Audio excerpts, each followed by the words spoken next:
سلیم صافی صاحب آپ کہیے گا سر، سوال بھی ایگزیکٹلی ہمارا یہی ہے، مختلف اس کے زاویے ہیں دیکھنے کے، سفارتی طور پر ہم نے اٹھایا، لیکن اگر ہم تیاریوں کے حوالے سے بات کریں جیسے چیمہ صاحب بھی کہہ رہے تھے، تو کیا رسپانس جو ہم نے دیا ہے اور اب اس سے مزید کیا کچھ اور گنجائش ہے اس کو ڈیل کرنے کی؟ آپ کی اس کے اوپر کیا رائے ہے؟ میری ناقص رائے کے مطابق تو ہمیں روٹ کازز کی طرف جانا چاہیے، اور یہ جو آپریشنز ہوتے ہیں یا افغانستان کے اندر کارروائیاں ہوتی ہیں یا اور کچھ ہوتا ہے، تو یہ وقتی کارروائیاں تو ہوتی ہیں، لیکن اس کے نتیجے میں یہ مسئلہ کبھی بھی ہمیشہ کے لیے ختم نہیں ہو سکتا۔ مثلا افغانستان کے اندر ٹی ٹی پی کی تعداد جو ہے وہ ہزاروں میں ہیں، تو پاکستان سے فوجی کارروائیوں کے ذریعے آپ ان ہزاروں لوگوں کو تو ختم نہیں کر سکتے۔ اسی طرح ایک چیز ہمیں یہ بھی سمجھ نہیں آ رہی ہے کہ افغانستان کے ساتھ بارڈر کافی عرصے سے بند ہے، لیکن اس کے باوجود اس وقت نارتھ وزیرستان، ساؤتھ وزیرستان، پھر اس سے جڑے جو ٹانک ضلع ہے اور ڈی آئی خان ضلع ہے، بنو، لکی مروت اور باڑہ اور باجوڑ ضلع جو ہے، یہاں پہ طالبان کی خاصی پریزنس ہے۔ تو سوال یہ کہ بارڈر بند ہے اور اگر سب کچھ افغانستان ہی سے ہو رہا ہے تو پھر ادھر یہ کیا ہیں اور یہ لوگ کہاں سے آ گئے؟ تو میرے خیال میں ہمیں پولیٹیکل سلوشن کی طرف جانا ہوگا اور افغان طالبان کے ساتھ نیگوسیشنز کے ذریعے ہمیں ٹی ٹی پی کے مسئلے کا بھی حل نکالنا ہوگا۔ لوگ کہتے ہیں کہ جی ہم نے تو بڑے مذاکرات کیے، تو مذاکرات کے نتیجے میں کیا ہوا؟ اصل میں ماضی کے مذاکرات میں ایک بنیادی سقم رہا۔ ماضی کے مذاکرات جب ہمارے لوگوں نے کیے، وہ ہمیشہ ایک جز سے کیے، کل سے یعنی ٹوٹل ٹی ٹی پی سے کبھی مذاکرات نہیں ہوئے تھے۔ اور دوسرا، ہماری اسٹیبلشمنٹ نے یہ غلط مفروضہ بنایا ہوا تھا کہ افغان طالبان اور پاکستانی طالبان کا ایک دوسرے سے کوئی تعلق نہیں ہے اور وہ اچھے ہیں اور یہ برے ہیں، حالانکہ ہم جیسے طالب علم شروع دن سے یہی دعائی دے رہے تھے کہ بھائی وہ ایک ہیں۔ تو ایک اس اپروچ کے ساتھ وہ ماضی کے مذاکرات کیے گئے کہ جس کے ان دونوں کو الگ الگ اکائی سمجھا گیا۔ اور پھر تیسری بات یہ ہے کہ اگر مذاکرات سے کوئی نتیجہ نہیں نکلا ابھی تک مطلوبہ،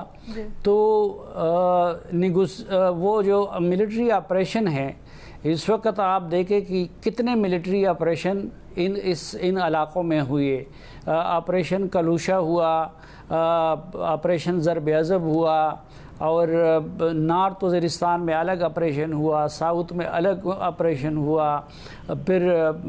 باڑہ خیبر ایجنسی، یہاں پہ آپریشن درغلم اور آپریشن بیا درغلم، اور اتنا کہ آپریشنوں کے نام بھی ختم ہو گئے تھے، اور باجوڑ میں الگ سے آپریشن کیا گیا، اور سوات میں الگ سے آپریشن کیا گیا۔ تو پھر تو آپریشنوں کے نتیجے میں بھی مسئلہ حل نہیں ہوا۔ تو میرے خیال میں کہ روٹ کازز کی طرف جانا ہوگا اور اس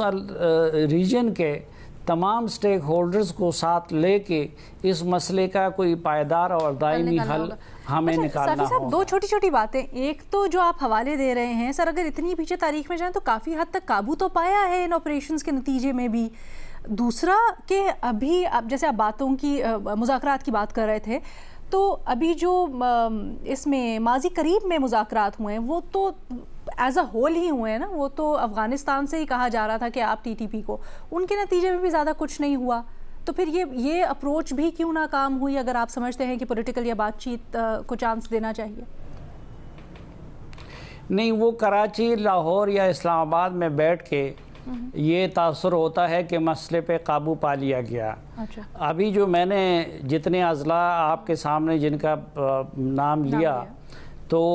وہ اضلاع جو ہیں وہ تقریباً آدھا خیبر پختونخوا بنتا ہے، اور میں نے بڑا محتاط لفظ اس کے لیے استعمال کیا کہ وہاں پہ ان کی پریزنس ہے، تو مسئلہ تو حل نہیں ہوا ہے اس کے نتیجے میں۔ اور کبھی ایک روز مثلاً ہماری فوج بھی، آخر سوال یہ بھی ہے کہ ہم اپنی فوج کو کب تک وہاں پہ مصروف رکھیں گے؟ ایک ایک فوجی کو 15 سال اس علاقے میں لڑتے ہوئے گزر گئے، تو وہ مسئلہ ان کے نتیجے میں ہم صرف یہ کہ ہم توجہ نہیں دے رہے ہیں، بدقسمتی یہ بھی ہے کہ اسلام آباد میں بیٹھے ہوئے لوگ اور لاہور میں بیٹھے ہوئے لوگ وہ اس مسئلے کو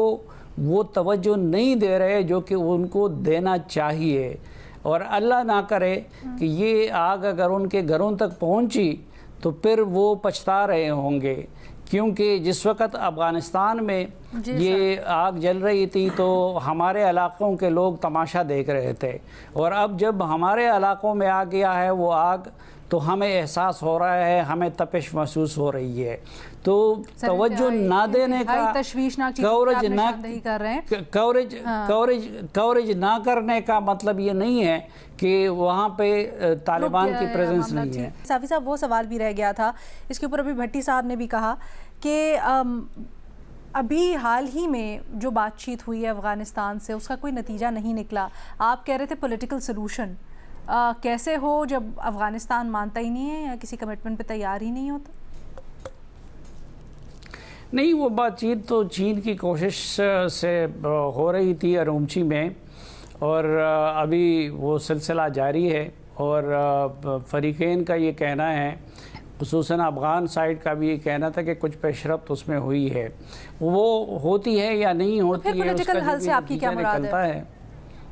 ٹھیک، میں دیکھیں اس میں یہ کوئی ایک فورم تو نہیں ہے نا، اس سے پہلے تو قطر نے بھی کوشش کی تھی، سعودی عرب نے بھی کوشش کی تھی، ترکی نے بھی کوشش کی تھی، لیکن میں جب اس وقت بھی یہ کہہ رہا تھا کہ ابھی پہلے یہ تھا کہ آپ کے صرف ٹی ٹی پی کے ساتھ مذاکرات ہو رہے تھے، اس میں ٹی ٹی اے مائنس تھی، پھر اس وقت آپ کے ٹی ٹی اے کے ساتھ مذاکرات ہو رہے ہیں اور اس سے ٹی ٹی پی مائنس ہے۔ ایک تو کسی جز کی بجائے اور کسی ایک دڑے کی بجائے میں کہتا ہوں کہ اس معاملے کو پورے کل کے ساتھ اس کو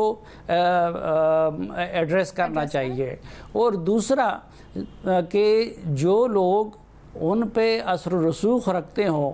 ان لوگوں کو بھی استعمال کرنا چاہیے جو افغان طالبان پہ اثر و رسوخ۔ اب پاکستان میں ایسے لوگ ہیں، مثلاً ابھی جو پچھلے دنوں شہید کر دیے گئے مولانا محمد ادریس، تو ان سے متعلق افغانستان کے وزیر داخلہ نے بھی تعزیتی پیغام دے دیا، افغانستان کے وزیر دفاع نے بھی دے دیا، اور افغانستان کے علماء نے مل کے، میں نے خود وہ ویڈیو دیکھی ہے، مل کے ایک تعزیتی ویڈیو ریکارڈ کی اور ان کے لیے بھجوا دی۔ تو شیخ ادریس جیسے لوگ ہیں کہ جن کی وہاں پہ عزت کی جاتی ہے، یہ کوئی آسمان سے آئے ہوئے لوگ نہیں ہیں۔ بٹ سر یہ بڑی اہم بات کر رہے ہیں جب آپ یہ کہتے ہیں کہ ٹی ٹی پی تو بیٹھ کے بات ہی نہیں کرنا چاہتے۔ محمل بھی کچھ کہنا چاہ رہی ہیں سر، ساتھ ہی سوال لے لیں۔ ہاں نہیں صافی صاحب، میں صرف اس میں یہ سوال کرنا چاہ رہی ہوں کہ جب فال آف کابل ہوا تھا اور افغان طالبان رژیم جو ہے وہ آئی تھی پاور میں، اس وقت انہوں نے ہی ہمیں جو ہے وہ مجبور کیا کہ ہم ٹی ٹی پی کے ساتھ نیگوسیشنز کریں، جس کے اندر وہ خود بھی شامل تھے۔ وہ ان کی تو ڈیمانڈز ہی نہیں ختم ہوتی، یعنی کہ ہم حالانکہ پوزیشن آف اسٹرینتھ میں تھے لیکن ہم نے پوزیشن آف ویکنیس سے ان کے ساتھ نیگوسیٹ کیا، اور وہ تو ری سیٹلمنٹ اور اس طرح کی جو چیزیں ہیں، تو وہ یہ ابھی بھی اگر آپ نیگوسیشنز کی بات کریں، مجھے تو لگتا ہے کہ یہ نیگوسیشنز ویسے کامیاب نہیں ہوں گی۔ بے شک آپ افغان طالبان کو بھی بٹھا لیں، ٹی ٹی پی کو بھی، اور ہمارے وہاں کے بھی جو اسٹیک ہولڈرز ہیں ان کو بھی بٹھا لیں، کیونکہ ٹی ٹی پی کی ڈیمانڈ نہیں رکنی، وہ جتنی ریسیٹلمنٹ سیٹل اور باقی جاتے پھر کیا صافی صاحب جی، پہلی بات تو یہ غلط ہے کہ انہوں نے ہمیں مجبور کیا، ہم نے ان کو مجبور کیا تھا۔ حقیقت یہ ہے، مجھے پرسنلی علم ہے ان چیزوں کا کہ ہم نے افغان طالبان سے یہ کہا تھا کہ آپ ٹی ٹی پی والوں کو ہمارے ساتھ بٹھا دیں۔ ایک تو یہ بات ہے، دوسری بات یہ ہے کہ اس سے پہلے میں نے آپ کو بتا دیا کہ بدقسمتی یہ تھی کہ پچھلے 16-17 سال ہمارے لوگوں نے یہ غلط مفروضہ بنایا تھا کہ دونوں کا آپس میں کوئی تعلق ہی نہیں ہے، حالانکہ حکیم اللہ محسود تھے یا بیت اللہ محسود تھے یا مولا فضل اللہ تھے، ان سب کے لیٹر پیڈ پہ ایک طرف لکھا ہوتا تھا امیر فلاں اور دوسری طرف آگے بڑھ گئے نا امیر المومنین مولا محمد عمر یا امیر المومنین مولا ہیبت اللہ یا دوسرا۔ سر پوائنٹ یہ ہے کہ اب تو اس سے آگے بڑھ گئے ہم، پوائنٹ یہ ہے کہ آپ نے اس وقت اب تو آپ نے ان کے ساتھ بیٹھ کر بھی دیکھ لیا، پھر آپ نے بریف پیریڈ کے لیے جنگ بندی بھی کی، پھر کوئی بات چیت بھی ہوئی، پھر اس کے نتیجے میں بھی کچھ نہیں نکلا۔ یہ سوال ہے اس وقت کہ پھر آپ کے نظر میں آپ جو پولیٹیکل سلوشن کہتے ہیں وہ ایگزیکٹلی کیا ہے، جب بات کرنے کے نتیجے میں بھی دوبارہ بیٹھ ہی نہیں رہے ہیں یا کچھ اس کا نتیجہ ہی نہیں نکلتا؟ نہیں، ایران کے ساتھ آپ کتنی مرتبہ بیٹھے ہیں؟ آپ کہہ رہے ہیں بار بار موقع دینا چاہیے اور وہ ہوا، لیکن اس کے باوجود بھی جو ہے نا ہم چاہتے ہیں کہ جنگ بندی کا خاتمہ نہ ہو اور کوئی پرامن حل نکلے، تو ادھر پھر ہم یہ سوچ کیوں نہیں اپناتے کہ ٹھیک ہے ہم موقع دیں گے، ایک نہیں دو نہیں تین نہیں، کیونکہ طاقت کا آپشن تو کہیں نہیں جاتا۔ ٹی ٹی پی تو دہشت گرد تنظیم ہے، میں ایگزیکٹلی یہ کمپیریزن جائز ہے۔ ملک جس کے اوپر اٹیک امریکہ اور اسرائیل کر دیتے ہیں، انپرووکڈ لیگل اٹیک کر دیتے ہیں، اس کو ہم کیسے نہیں، T T P is part of, ابھی تو آپ کو کوئی شک نہیں ہونا چاہیے نا کہ T T P is part of T T A, ٹھیک ہے، کوئی شک نہیں ہے وہ اچھا، اور آپ کی اس ریاست نے اس ٹی ٹی اے کو کتنے سال سپورٹ کیا ہے پوری دنیا کی مخالفت کے باوجود؟ سر اب تو دہشت گرد تنظیم کو سپورٹ کر رہے تھے، کہتے ہیں غلط پالیسی تھی۔ ہاں میں یہی کہنا چاہ رہے ہیں سر، اب ہم وہاں سے آگے بڑھ گئے نا، تو آگے کے لیے نہیں غلط پالیسی کہ پھر یہ کہیں کہ اتنے عرصے ہم دہشت گرد تنظیم کو سپورٹ کر رہے تھے، آپ پھر اس کا مطلب یہ نکلتا ہے۔ سر چلے میں کہتی ہوں اگر کر بھی لیا قبول تو پھر آگے کے لیے آپ کے پاس تجویز کیا ہے؟ ہم نے تو غلط پالیسیز ہماری نہیں ہے، ہم تو مانتے ہیں ہم نے کیا ہے سپورٹ ان چیزوں کو، غلط چیزوں کو، غلط لوگوں کو، غلط تنظیموں کو۔ اب ہمیں اس سے آگے بڑھ کر اب تو ہمیں فیصلہ کرنا ہے نا کہ there is no good Taliban and bad Taliban and if there are terrorists تو ہم نے ٹیررسٹ سے ڈیل کیسے کرنا ہے؟ نہیں، اب یہ فیصلہ کرنا ہے تو وہ آپ اس صورت میں کر رہے ہیں کہ انہوں نے ایک ریاست پہ قبضہ کر لیا ہے۔ ابھی تو ہماری تو اس کی انفارمیشن کی یہ حالت ہوتی ہے کہ یہ آج جس بنیاد پہ ہم نے سوال رکھا ہے تو اقوام متحدہ میں طالبان کا کوئی نمائندہ نہیں ہے، وہاں پہ یہ پچھلے افغان حکومت کا نمائندہ بیٹھا ہوا ہے اور اس نے پاکستان کے بارے میں یہ الزامات لگائے تھے جس کا آج جواب دیا ہے افتخار صاحب نے۔ صحیح سر، یہ صورتحال آپ کے خیال میں کس طرح سے میٹیگیٹ کی جا سکتی ہے، کیا حل ہے اس کا؟ دیکھیے ہمارے ہاں ایک المیہ یہ ہے کہ ہم وقت پہ ایشوز کو ایڈریس نہیں کرتے، اور پھر جب وقت گزر جاتا ہے اور پانی سر سے گزر جاتا ہے تو اور دباؤ آ جاتا ہے تو پھر ہم دباؤ میں فیصلے کرتے ہیں اور سب کچھ چھوڑ دیتے ہیں۔ مثلا پچھلی مرتبہ جب یہ لوگ باہر نکلے تھے تو سوال یہ ہے کہ اس سے پہلے ان ایشوز کو آزاد کشمیر کی حکومتوں نے ایڈریس کیوں نہیں کیا، اور پھر جب وہ آ گئے تو اس وقت پھر ان کے یہ بات درست ہے کہ 38 میں سے 35 مطالبات ان کے منظور کیے گئے، اور اس میں یہ مطالبات بھی تھی کہ باقی پاکستان میں ہم بجلی 10-15 روپے فی یونٹ خریدیں اور وہ 3 روپے فی یونٹ ان کو دے دیا گیا۔ اسی طرح آٹے کی قیمت ادھر آدھی سے بھی شاید وہ کم ہے، اور اسی طرح ان کے جتنے بھی دیگر مطالبات تھے وہ بھی منظور کر لیے گئے۔ ایک تو مجھے سمجھ نہیں آتی کہ ان کو آخر یہ 12 سیٹوں سے اتنی نفرت کیوں ہے، اور حکومت کو، وفاقی حکومت کو اور آزاد کشمیر حکومت کو اس سے اتنی محبت کیوں ہے؟ کیونکہ ان کو آخر یہ سوچنا چاہیے کہ اگر وہ کشمیر کے حقوق کے نام پہ باہر نکلے ہیں تو یہ تو وہ لوگ ہیں، وہ مہاجرین جنہوں نے اپنا گھر بار کشمیر کی خاطر اور کشمیر کی آزادی کی خاطر چھوڑا ہوا ہے، تو اگر ان کو اسمبلی میں چند سیٹیں ملی ہوئی ہیں تو وہ ان کو اتنی بری کیوں لگ رہی ہیں؟ اچھا، اگر وہ یہ کہہ رہے ہیں کہ اس کا مس یوز ہوتا ہے، اس کو دانلی کے طور پر استعمال کیا جاتا ہے، اور وفاقی حکومت کا اصرار بھی اس طرف اشارہ کرتا ہے، تو اس کا کوئی متبادل حل بھی ہو سکتا ہے. لیکن اس سے بڑا سوال میرا یہ ہے کہ ان کے پچھلے احتجاج کے درمیان اور اس احتجاج کے درمیان یہ جو اتنے مہینے گزر گئے، تو اس دوران وفاقی حکومت کیوں خاموش تماشائی بیٹھی رہی اور آزاد کشمیر کی حکومت کیوں خاموش تماشائی بیٹھی رہی؟ یہ جو مذاکرات ایک دن کے لیے جا کے قمر زمان کائرہ صاحب وغیرہ نے ان سے کیے، تو وہ پر وقت کیوں نہیں کیے؟ بہرحال اب جب وہ نکلے ہیں یا وہ وقت آ گیا ہے،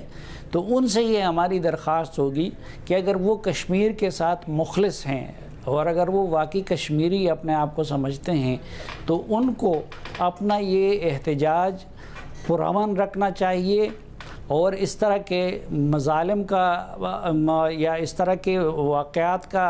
ارتکاب نہیں کرنا چاہیے جس کی طرف ابھی اس سے پہلے چیمہ صاحب نے اشارہ کیا. اور حکومت کو بھی صبر و تحمل سے کام لینا چاہیے. کوشش یہ ہونی چاہیے کہ اس میں لاشیں نہ گرے، کیونکہ یہ حساس علاقہ ہے اور اس کو پاکستان کا دشمن تیار بیٹھا ہوتا ہے ایکسپلائٹ کرنے کے لیے اس طرح کی سچویشن کو.